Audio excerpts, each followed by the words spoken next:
नमस्कार, सुप्रभात बच्चों। मैं पूर्णिया लाइव क्लास में एक बार फिर से आपका स्वागत करता हूं और मेरा नाम अवनीश कुमार झा है और मैं पूर्णिया लाइव क्लास से आपको फिजिक्स के एक नए टॉपिक के साथ प्रस्तुत हुआ। तो आज का टॉपिक है हमारा एक आयामी गति, वन डायमेंशनल मोशन।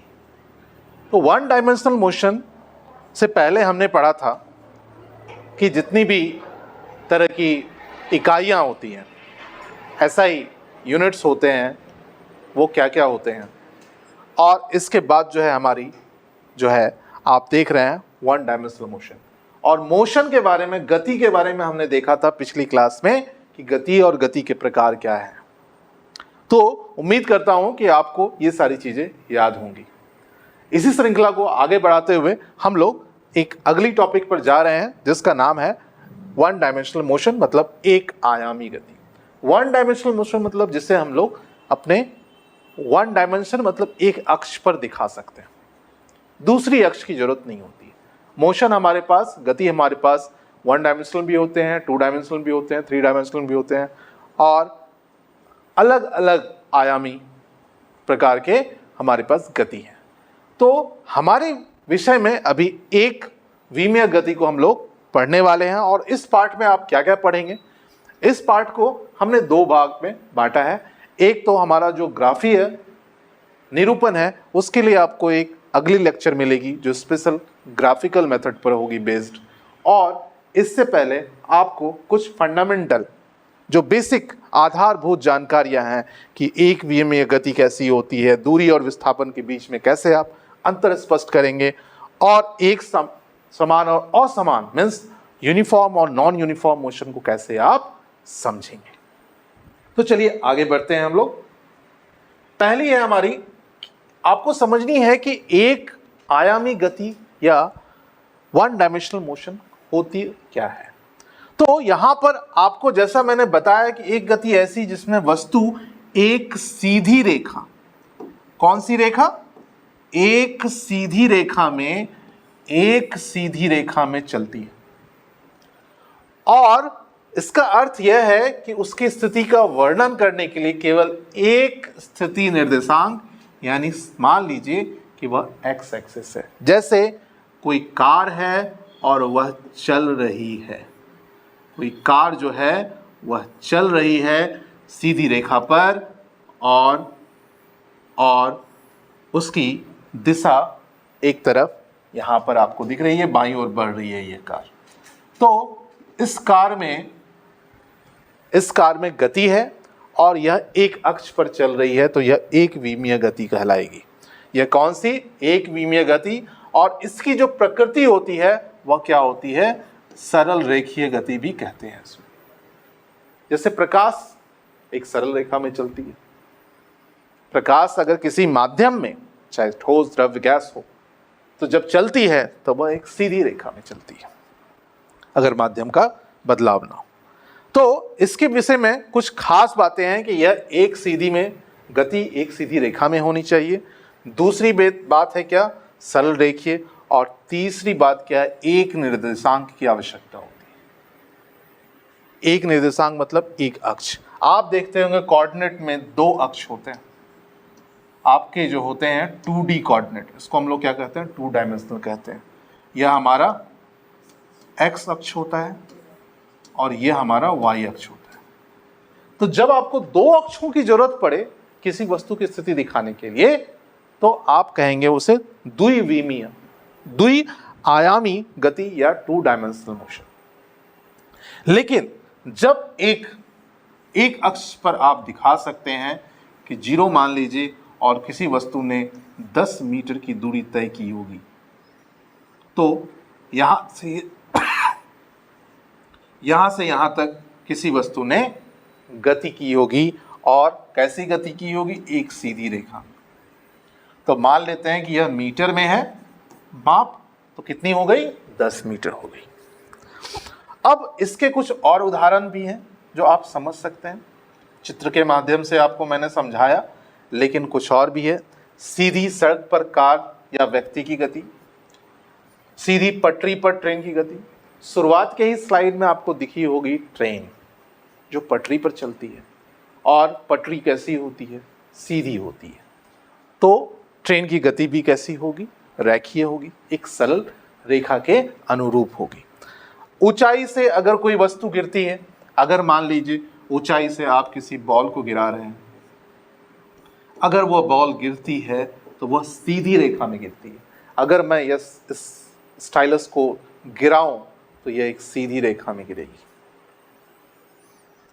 और अगर ऊपर फेंकूं मैं किसी गेंद को, ऊपर ऐसे में अगर सीधे ऊर्ध्वाधर से परपेंडिकुलर अगर मैं फेंकूं तो वो भी सीधी जाएगी। लेकिन अगर मैं प्रक्षेप गति में फेंकूं तो वह सीधी नहीं जाएगी। उसमें दो तरह के 2 डायमेंशनल मोशन होंगे। तो इस बात को हमने समझा। अब जो है हमारे पास सबसे पहली बात है दूरी। दूरी क्या होती है? दूरी को कैसे मापते हैं? जैसे आप घर से विद्यालय आते हैं, आप अपने घर से चले,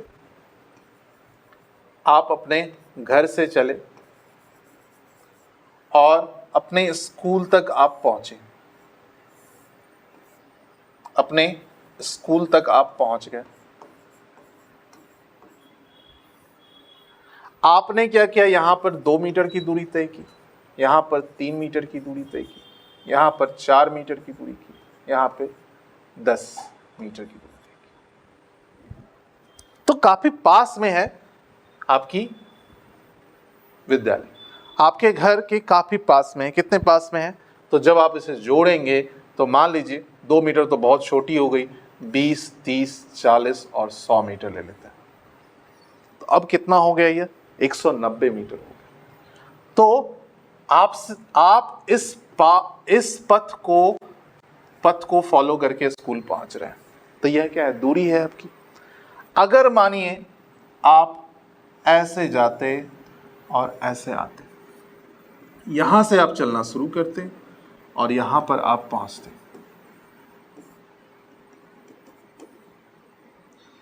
और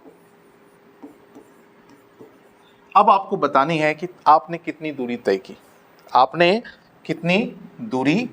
की। तो अब आप क्या करेंगे? इसे भी हम लोग मीटर में ले लेते हैं। तो सबसे पहले आपने क्या किया? आपने इस अर्धवृत्त को फॉलो करते हुए आपने ए से बी की दूरी तय की। अब सबसे पहले आपको इस AC अर्धवृत्त की जो परिधि होगी वह आपको निकालनी होगी। वह आप निकालेंगे तो त्रिज्या कितनी दी गई है? 7 मीटर दी गई है। तो आपके पास फॉर्मूला क्या होता है? 2 पाई r। r की जो वैल्यू है वह 7 मीटर है, और उसमें आप जोड़ेंगे 10 मीटर, तो यह आपकी आ जाएगी दूरी। और यह आपकी क्या है? प्रारंभिक बिंदु है।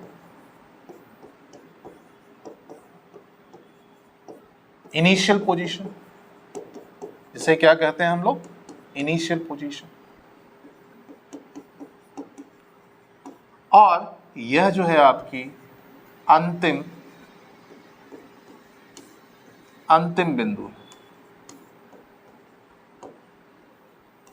जिसे हम लोग कहते हैं फाइनल पोजीशन।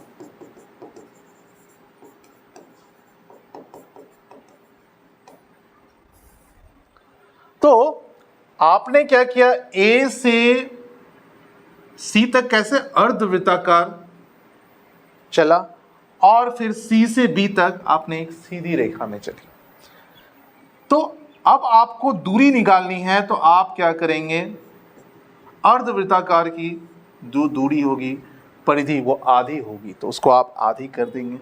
तो ये कट गई, तो आप पाई का मान 22/7 गुना 7 प्लस 10 मीटर, और जब आप इसे बनाएंगे तो यह कितना आएगा आपके पास? यह यहां से यहां तक की दूरी कितनी आ गई? यहां से यहां तक की दूरी कितनी आ गई? यह आपके पास 32 मीटर आ गई। तो आपने कितना मीटर चला? 32 मीटर चला। तो किसी वस्तु द्वारा अपनी प्रारंभिक स्थिति से अंतिम स्थिति तक की यात्रा के दौरान तय किया गया वास्तविक पथ आपने क्या किया, इस अर्धवृत्ताकार और इस सीधी रेखा के साथ आपने यात्रा की। तो अब जो है आपने कितनी दूरी तय कर ली, 32 मीटर। आपने कितनी दूरी तय की, 32 मीटर दूरी तय की। तो दूरी जो है एक अदिश राशि है जिसमें कोई दिशा का ज्ञान नहीं है। अगर उदाहरण के लिए मैं कहूं कि रमेश ने घंटा घर से 65 किलोमीटर यात्रा की, तो क्या आप बता पाएंगे कि रमेश 65 किलोमीटर किस दिशा की तरफ गया होगा? बिल्कुल नहीं बता सकते। तो इस अनुसार यह जो है एक अदिश राशि है जिसे हम लोग स्केलर क्वांटिटी कहते हैं। क्या कहते हैं? स्केलर क्वांटिटी कहते हैं। फिर इसकी एसआई यूनिट मीटर होती है। यह एक लंबाई है तो लंबाई को मीटर में लेना है और यह हमेशा पॉजिटिव होगा।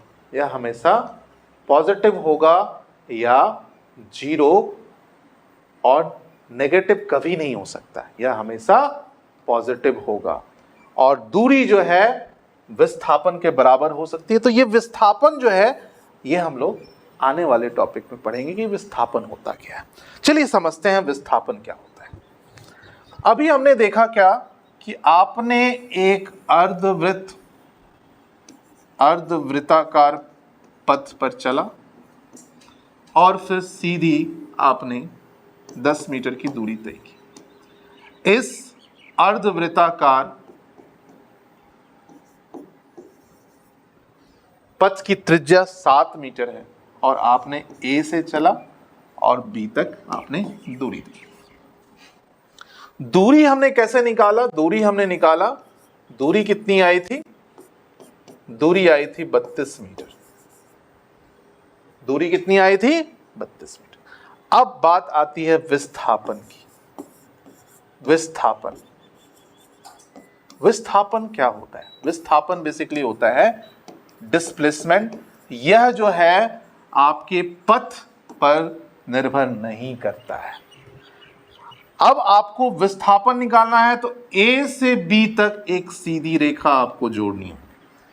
ए से बी तक आपको एक सीधी रेखा जोड़नी होगी और जब आप ए से बी तक एक सीधी रेखा जोड़ेंगे तो आपको ए बी की दूरी निकालनी है। ए बी की दूरी निकालनी है। आपको यह अर्धवृत्ताकार पथ की दूरी से कोई मतलब नहीं है। मतलब अगर मैं कहूं कि आपके विद्यालय और घर के बीच की दूरी निकालना तो बहुत आसान है कि आप जैसे जैसे रास्ते में बढ़ते जा रहे हैं दूरी को मापते जाएंगे और दूरी को मापने के लिए हमारे पास क्या है? ऑडोमीटर नाम का डिवाइस है। क्या है? ऑडोमीटर। आप देखते होंगे बाइक में ऑडोमीटर लगी रहती है, कार में ऑडोमीटर लगी रहती है, आजकल तो साइकिल में भी ऑडोमीटर होता है। जो हमारे पास ई साइकिल आ रही है, इलेक्ट्रिक वाली साइकिल, उसमें सारे गैजेट्स होते हैं। तो यहां पर डिस्प्लेसमेंट कहने का मतलब हो गया कि प्रारंभिक दूरी और अंतिम दूरी को एक सीधी रेखा से आप मिला देंगे तो उस रेखाखंड की जो लंबाई होगी वही विस्थापन कहलाएगी। मतलब यह ए से कितना विस्थापित हुआ जो बी पर पहुंचा। तो यहां से यहां आपको पता है कि यह जो होगी यह भी 7 मीटर होगी और यह भी 7 मीटर होगी। तो यह क्या हो गई? व्यास हो गई और व्यास को आप जोड़ेंगे और फिर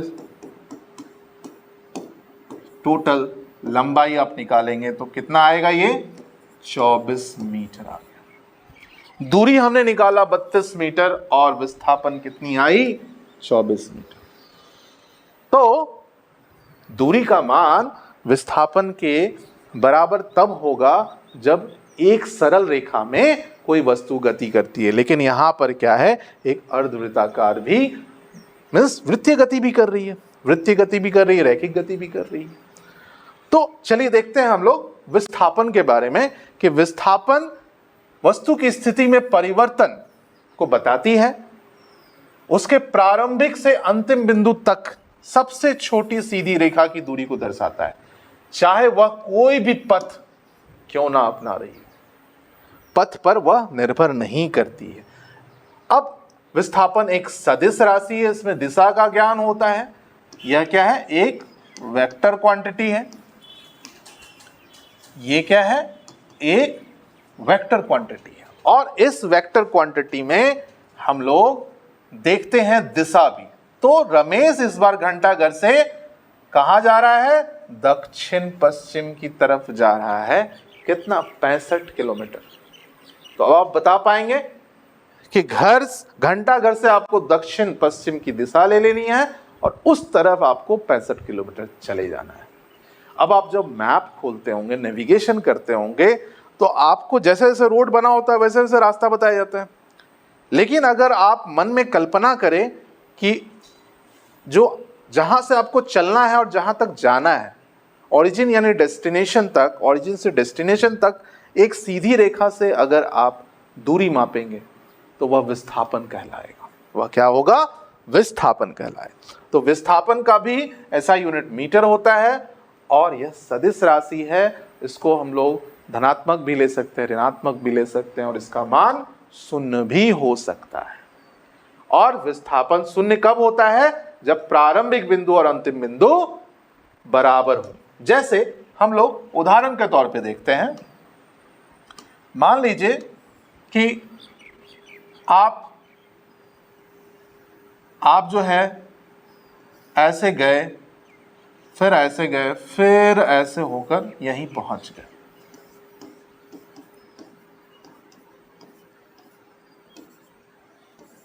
मतलब प्रारंभिक और बिंदु और अंतिम बिंदु दोनों समान होंगे। उदाहरण के लिए आप स्कूल से घर गए, घर से स्कूल आ गए, या घर से आप मार्केट गए और फिर मार्केट से घर आ गए, तो आपने दूरी तो तय की लेकिन विस्थापन शून्य हुआ। विस्थापन क्या हुआ? शून्य हुआ। क्यों? क्योंकि आप जहां थे वहीं आ गए फिर से। तो ये चीजें हो रही हैं। और विस्थापन दूरी के बराबर या दूरी से कम हो सकती है। आपने देखा ना, दूरी से कम थी विस्थापन। चलिए आगे देखते हैं। आगे देखिए, दूरी और विस्थापन पर आधारित कुछ प्रश्न है। वह प्रश्न क्या है उसको भी हम लोग देख लेते हैं। कोई एक पिंड है जो ए बिंदु से बी बिंदु तक 10 मीटर त्रिज्या के अर्धवृत्ताकार पथ पर दूरी तय करता है। चलिए देखते हैं। कोई अर्धवृत्ताकार हमने लिया और इसकी त्रिज्या कितनी है? इसकी त्रिज्या जो है वह 10 मीटर दी गई है। कोई पिंड है, कोई वस्तु है जो इसको फॉलो करते हुए ए से बी तक जा रही है। ए क्या है? हमारा प्रारंभिक बिंदु है और बी क्या है? हमारा अंतिम बिंदु है। यहां पर दूरी और विस्थापन दोनों निकालने हैं आपको। दूरी के लिए क्या करना होगा? आपको ये वाली दूरी निकालनी पड़ेगी, अर्धवृत्ताकार पथ की परिधि निकालनी होगी। तो प्रश्नानुसार दूरी आप कैसे निकालेंगे? दूरी आप निकालेंगे अर्धवृत्ताकार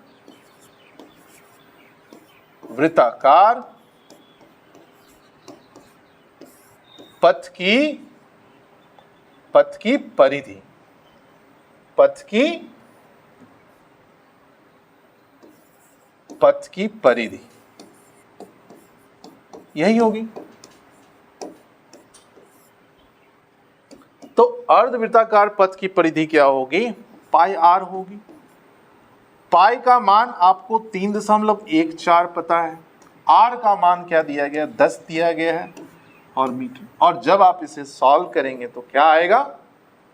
31.4 मीटर आ गया दूरी। लेकिन विस्थापन तो यहां से यहां तक की दूरी होगी। यह होगी विस्थापन, होगी ना? यह क्या होगी? विस्थापन होगी। तो विस्थापन कैसे निकलेगा? विस्थापन निकलेगा ए बी की दूरी, और ए बी क्या है? व्यास है। क्या है? यह व्यास है।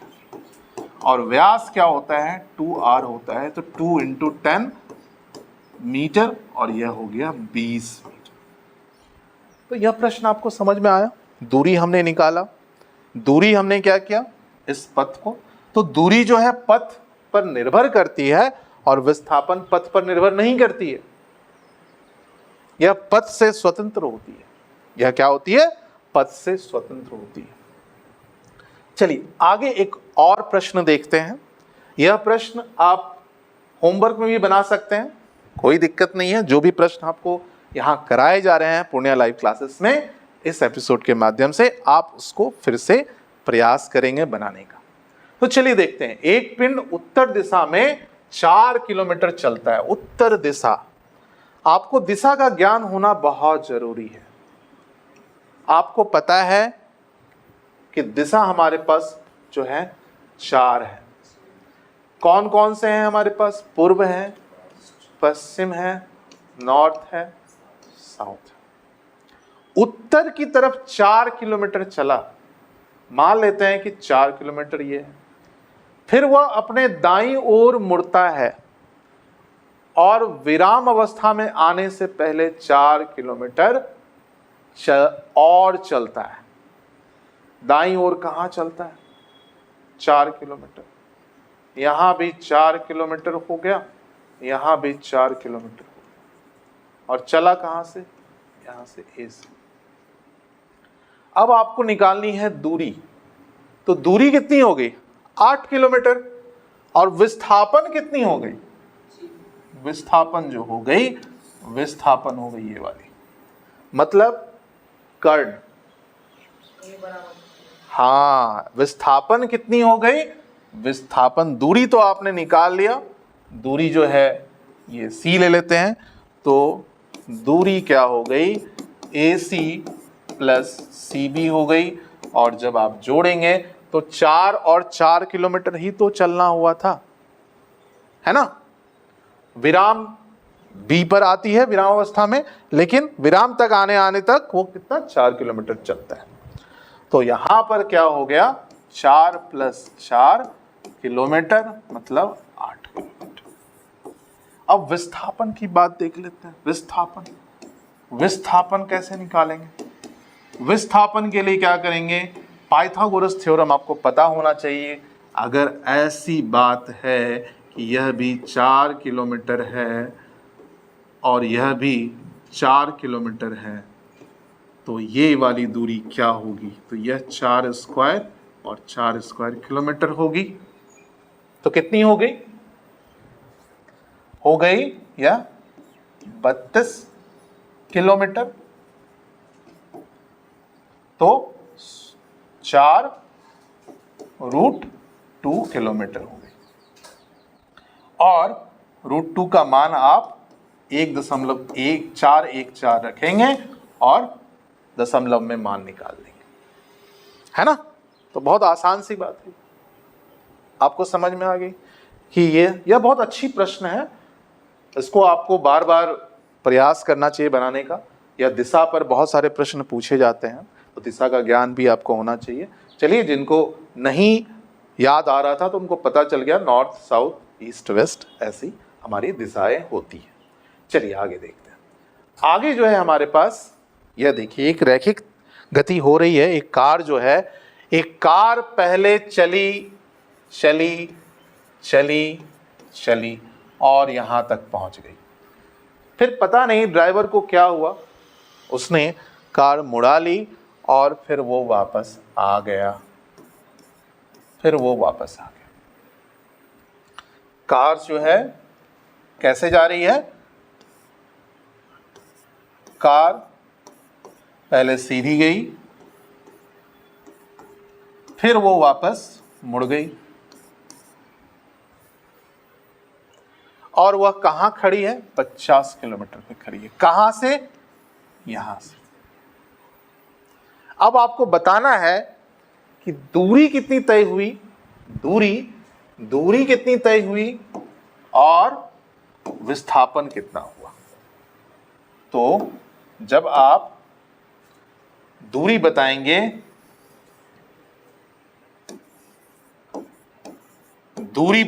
और विस्थापन बता पाएंगे, तो आपको समझ में आ जाएगा कि आपने क्या समझा है। तो दूरी क्या हो गई, यहां से यहां तक कितनी हो गई,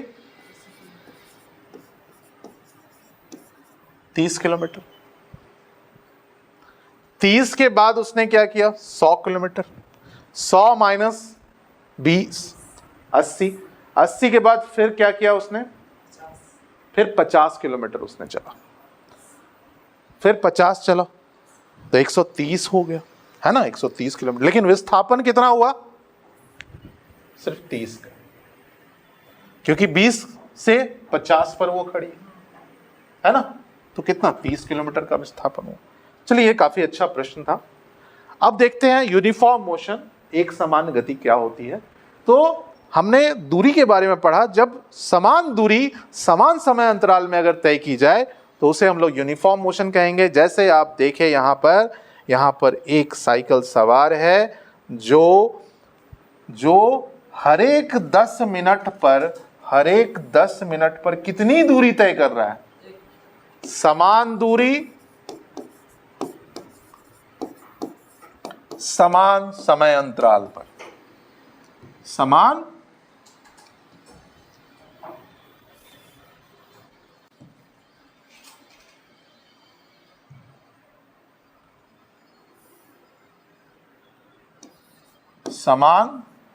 समय अंतराल। क्या दिख रहा है, हर एक 10 मिनट में कितनी दूरी, 2 किलोमीटर। तो यह क्या है, यह क्या है, यह कौन सी प्रकार की है गति, यह एक समान गति कहलाएगी। इसके विपरीत अगर देखें तो यहां पर साइकिल सवार देखिए हर एक 10 मिनट में अलग अलग दूरी तय कर रहा है। पहले 10 मिनट में 2 किलोमीटर, दूसरे 10 मिनट में 3, तीसरे 10 मिनट में 4 किलोमीटर। तो ऐसी दूरी, ऐसी गति को हम लोग क्या कहेंगे, असमान गति कहेंगे। अब यहां पर आपको बताना है कि कौन सी समान गति है, एक समान गति या असमान गति। तो ये क्या है, एक समान गति है। क्यों है एक समान गति, क्योंकि बराबर समय अंतराल में बराबर दूरी तय की गई है, और यहां बराबर समय अंतराल में दूरी अलग अलग तय की गई है। तो यह क्या हो गई, असमान गति हो गई। और क्या लगता है आपको, यह कौन सी गति है, वृत्तीय गति है। चलिए, वृत्तीय गति में आप बताइए कि हर एक 10 मिनट में कितनी दूरी तय हो रही है, 100 मीटर, 100 मीटर, 100 मीटर। तो क्या लग रहा है, यह क्या है, चाल बराबर है लेकिन दिशा बदल रही है। जब दिशा बदल रही है, दिशा में बदलाव हो रहा है, बदलाव आपको दिख रहा है। तो यहां पर आप देखें कि जब कोई पिंड समान समय अंतराल में समान दूरी तय करे लेकिन अपनी दिशा बदल दे, फिर भी उसकी गति असमान कहलाती है ना। तो यहां पर दूरी तो बराबर है लेकिन दिशा बार बार बदल रही है। वृत्ताकार पथ में दिशा बदलेगी तो वह क्या हो गई, असमान गति हो गई। चलिए आगे देखते हैं हम लोग। आगे जो है चाल के बारे में है। चाल क्या होती है, तो चाल जो है, चाल की परिभाषा है किसी कण द्वारा प्रति इकाई समय में तय की गई दूरी। मतलब चाल बराबर होती है दूरी बटा समय, दूरी बटा समय। और इसका ऐसा यूनिट क्या होगा, मीटर पर सेकेंड। अब चाल के बारे में कुछ खास बातें हैं कि चाल सदिश है या अदिश राशि है। यह जो है अदिश राशि है। यह क्या है, यह अदिश राशि है। यह क्या है, अदिश राशि है। क्यों, क्योंकि इसमें कोई भी दिशा का ज्ञान नहीं होता है। और एसआई यूनिट क्या है इसका? मीटर पर सेकेंड है। और एक समान चाल तब होगी, यूनिफॉर्म स्पीड तब होगी जब समान दूरी समान समय अंतराल में तय करेगी कोई वस्तु। यूनिफॉर्म मोशन वाली बात हो गई। और असमान जस्ट उसके उल्टी बात हो गई। जैसे वृत्ताकार पथ में क्या होती है? चाल तो कांस्टेंट होती है, स्थिर होती है, एक समान चाल होती है, लेकिन बार बार दिशा बदलती है, जिस कारण से उसे हम लोग क्या कहते हैं? क्या कहते हैं? एक्सेलरेटेड मोशन कहते हैं। और वो यूनिफॉर्मली होता है, तो वह भी क्या है हमारा? वह भी क्या है? यहां पर दिशा बदलने के कारण वह क्या हो गई? असमान गति हो गई। चलिए अब हम लोग कुछ, और चाल को मापने के लिए हमारे पास कौन सा है यंत्र? कौन सी हमारे पास डिवाइस है? कौन सा हमारे पास उपकरण है? स्पीडोमीटर। स्पीडोमीटर से हम लोग माप लेते हैं। चलिए कुछ प्रश्न देखते हैं चाल पर आधारित। तो चाल से जुड़े कुछ प्रश्न के बारे में एक चीज आपको बता दें कि अगर कभी x किलोमीटर पर आवर को आपको कन्वर्ट करना हो मीटर पर सेकेंड में, किसमें? मीटर पर सेकेंड में, तो आप 5/18 से गुना कर देंगे। और अगर मीटर पर सेकेंड को किलोमीटर पर आवर में अगर कन्वर्ट करना हो तो आप क्या करेंगे? आप 18/5 से गुना कर देंगे, उल्टा, है ना? तो यहां पर देखिए दूरी जो है आपको बतानी है किसमें? मीटर पर सेकेंड में। चाल उसकी जो चाल होगी, उसकी गति मीटर पर सेकेंड, और किलोमीटर पर आवर में क्या होगी? मतलब कहीं ना कहीं यह क्या बता रहा है आपको? क्या पूछ रहा है? चाल पूछ रहा है। यूनिट में पूछ रहा है तो मतलब चाल पूछ रहा है ना? तो यहां पर आपको किलोमीटर पर आवर में, तो चाल किलोमीटर पर आवर में, तो क्या होगा? 40 बटे दूरी कितनी और समय कितना है? समय जो है वह कितना? 5 घंटा है।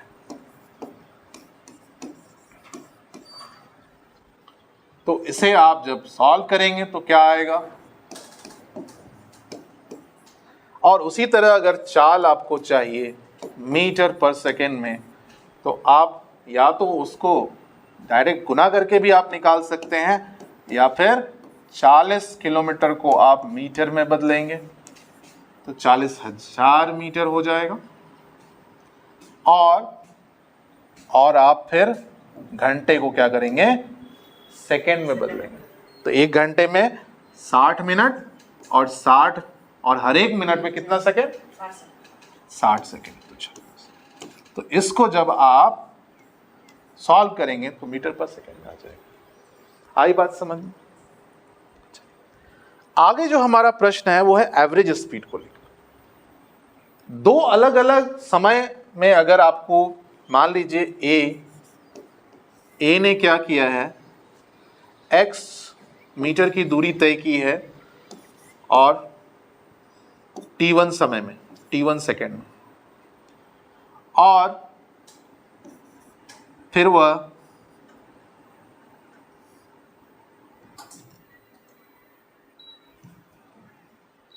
B पर पहुंचता है, फिर B से वह C t2 सेकेंड में y मीटर दूरी तय कर रहा है। अब आपको क्या निकालना है? एवरेज स्पीड निकालनी है। तो एवरेज स्पीड अगर आप निकालेंगे तो आपको एवरेज स्पीड के लिए क्या होना चाहिए? टोटल डिस्टेंस, मतलब कुल दूरी क्या होनी चाहिए?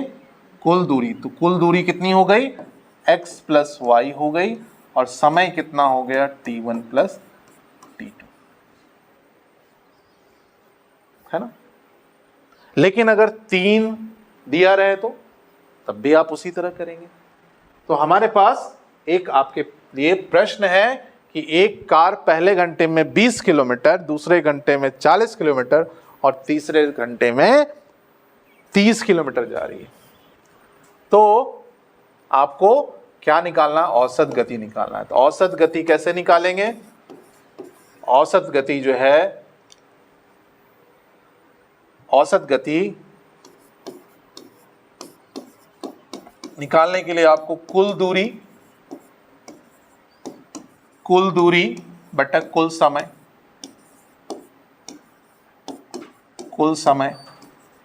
कुल दूरी कितनी होगी? 20 किलोमीटर, 30 किलोमीटर, 40 किलोमीटर, इसको जोड़ देना है। तो 20 प्लस 40 प्लस 30, और समय कितना है? पहले दूसरे घंटे, मीन्स घंटा जो है सबका समय बराबर है ना, तो 1 प्लस 1 प्लस 1 हो जाएगा, और इसे आप सॉल्व कर लेंगे तो ये किस में आ जाएगा? आपका किलोमीटर पर आवर में आ जाएगा। सब में 1 घंटे का है समय लग रहा है, सब में 1 घंटे का ही समय लग रहा है, और हर एक घंटे में अलग अलग दूरी तय हो रही है। तो यह बताइए यूनिफॉर्म मोशन है, यानी एक समान गति है या असमान गति है? असमान गति है। बहुत अच्छा। इसके बाद हमारा आता है वेग। वेग एक सदिश राशि है जिसमें दिशा का ज्ञान होता है। चाल में दिशा का कोई ज्ञान नहीं था, लेकिन अगर चाल में दिशा जोड़ दें, चाल में अगर दिशा के साथ दिशा के साथ अगर हम लोग चाल को रखें तो वह क्या बन जाएगी? वह बन जाएगी वेग। वह क्या बन जाएगी? वेग बन जाएगी। एक अलग ही भौतिक राशि बनेगी। और इसमें विस्थापन, तो वेग जो होती है यह विस्थापन बटे समय होती है, विस्थापन बटे समय होती है। और इसका मान, जब ये स्केलर है तो ये पॉजिटिव नेगेटिव जीरो कुछ भी हो सकता है। इसमें दिशा का ज्ञान होगा, और औसत वेग जो होगा वह धनात्मक अगर होता है तो इसका मतलब यात्रा के दौरान किसी समय पर इसका तात्कालिक वेग ऋणात्मक भी हो सकता है। इसका एसआई यूनिट जो होता है वो मीटर पर सेकेंड होता है। एसआई यूनिट आपको हर एक फिजिकल क्वांटिटी यानी भौतिक राशियों के बारे में जाननी चाहिए और हमेशा दिमाग में रखना चाहिए। अब अगला जो है वह है हमारा एक समान वेग और असमान वेग। तो एक समान वेग और असमान वेग मतलब यूनिफॉर्म वेलोसिटी और नॉन यूनिफॉर्म वेलोसिटी आप कैसे समझते हैं? तो जब कोई वस्तु एक समान वेग से चल रही है, इसका मतलब उसके वेग में का जो परिमाण है और जो दिशा है दोनों स्थिर रहेंगे, कोई बदलाव नहीं होगा। लेकिन यहां पर बदलाव होगा, तो जहां बदलाव होगा, जहां बदलेगी चीजें, वह असमान है। तो इस तरह से हम लोग क्या करेंगे। और आगे जो है हमारा त्वरण। त्वरण जो है, त्वरण की जो परिभाषा होती है, वेग परिवर्तन की दर को कहते हैं। तो वेग बटा समय, वेग बटा समय, ठीक है।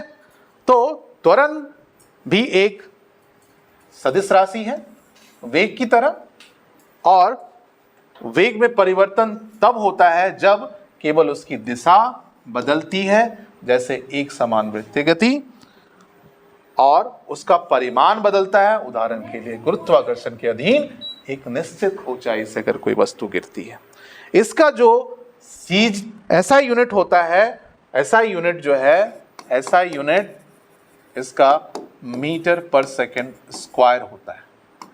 इसको भी आप नोट कर लें।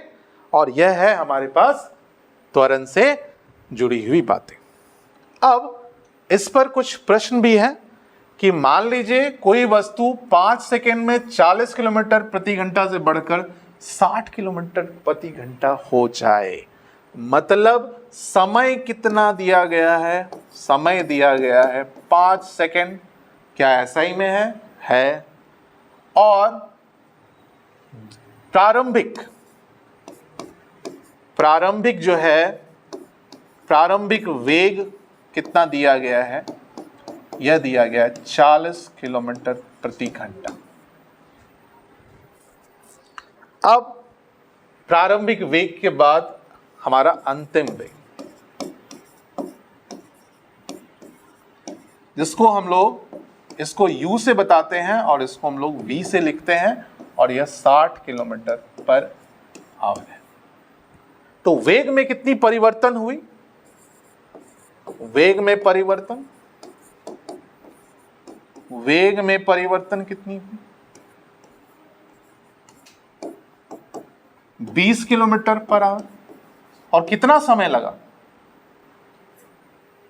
कितना समय लगा? अब बताइए, किलोमीटर पर आवर को आपको बदलने के लिए सिखाया था हमने कि अगर कोई किलोमीटर पर आवर में दी गई है तो उसको हम लोग ऐसा यूनिट मीटर पर सेकंड में ला सकते हैं। ला सकते हैं। किससे गुना करेंगे? 5/18 से। तो इसको आप 5/18 से गुना कर लेंगे तो वो मीटर पर सेकंड में आ जाएगा। और फिर आपको क्या निकालना है? त्वरण निकालना है। आपको क्या निकालना है? त्वरण निकालना है। त्वरण को हम लोग a से दिखाते हैं और यह हो गई 20। और या तो आप इसको भी घंटा में बदल सकते हैं, तो अच्छा रहेगा क्या इसको मीटर पर सेकंड में बदल ले। तो मीटर पर सेकंड में बदलेंगे तो क्या होगा? वो 5/18 हो जाएगा। और यह 5 हो गया। तो इसको आप जब सॉल्व करेंगे तो मीटर पर सेकंड स्क्वायर इसका यूनिट होगा। और उम्मीद करता हूं कि इतनी छोटी सी कैलकुलेशन आप कर पाएंगे। कर लेंगे? अच्छी बात है, बहुत बड़ी बात नहीं है, बस छोटी सी आपको मैथमेटिकल ऑपरेशन करनी है, गुना भाग जोड़ घटाव, जो आपको हमेशा कहीं ना कहीं करना होगा। तो यह था हमारा त्वरण से रिलेटेड। अब आगे हम लोग देखते हैं और एक प्रश्न जो आप होमवर्क में ले सकते हैं। इसको आप कोशिश करेंगे कि होमवर्क में सॉल्व करने का। फिर एक है हमारा, इस प्रश्न को अगर आप समझना चाहें तो इसमें क्या है? इसमें समय दिया गया है। इसमें समय दिया गया है। आप सबसे पहले प्रश्न को पढ़ें। समय दिया गया है और u दिया गया है, v दिया गया है। और क्या निकालना है आपको? एक्सेलरेशन निकालना है। मतलब v minus u by t हमारा फॉर्मूला होता है। इससे भी आप कर सकते हैं। चलिए आगे, मंदन मतलब रिटार्डेशन, नेगेटिव एक्सेलरेशन बोलते हैं इसको। क्या बोलते हैं? नेगेटिव एक्सेलरेशन बोलते हैं, या फिर ऋणात्मक त्वरण बोलते हैं हिंदी में। क्या बोलते हैं?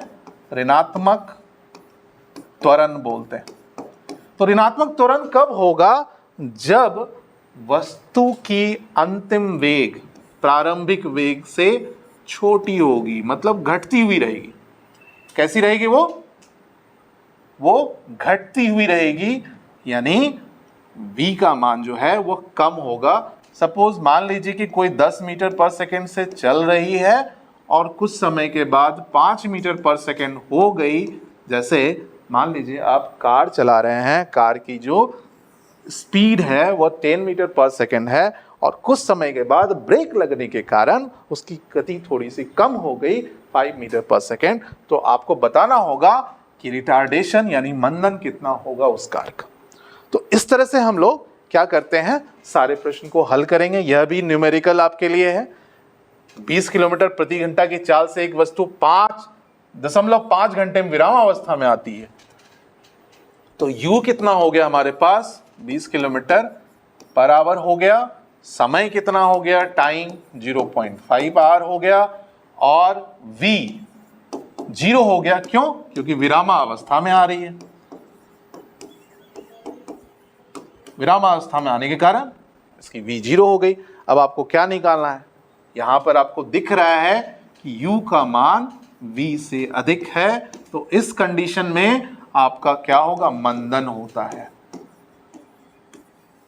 तो मंदन निकालेंगे यहां पे आप, और एक्सेलरेशन क्या हो जाएगा आपके पास? v minus you by T. बस इसे आप पुट कर देंगे। बस इसे क्या करेंगे आप? मीटर पर सेकेंड में कन्वर्ट करेंगे, क्योंकि हमारा ऐसा यूनिट है। और यह जो मान आएगा वह मीटर पर सेकेंड स्क्वायर में आएगा। चलिए इतनी बातें हो गई। अब हमारे पास यहां पर एक टेबल दी गई है जिसको आपको कंप्लीट करना है। सबकी एसआई इकाई आपको लिखनी है। तो उम्मीद करता हूं कि यह आपके लिए काफी आसान होगा। एसआई इकाई आप लिख लेंगे और और एक अभ्यास प्रश्न आप ले लें। इस अभ्यास प्रश्न की जरूर प्रैक्टिस करेंगे, आप घर पर बनाएंगे। निम्नलिखित शब्दों को परिभाषित करें। दूरी की परिभाषा, विस्थापन, चाल, वेग, त्वरण क्या होता है, यह हमने बहुत अच्छी तरह से आपको बताया है और समझाया भी है। और साथ ही साथ एक समान गति और असमान गति, यह भी चीज़ें आपको समझ में आ रही है। और एक छोटा सा संख्यात्मक प्रश्न है, न्यूमेरिकल है, जो आप सॉल्व करेंगे। तो इसके साथ हम लोग आज की क्लास को विराम देते हैं। और क्लास में बने रहने के लिए बच्चों धन्यवाद। आप पूरी मन से, पूरी निष्ठा से इस क्लास का लाभ उठाएं और पूर्णिया लाइव क्लास में हमेशा बने रहें। धन्यवाद।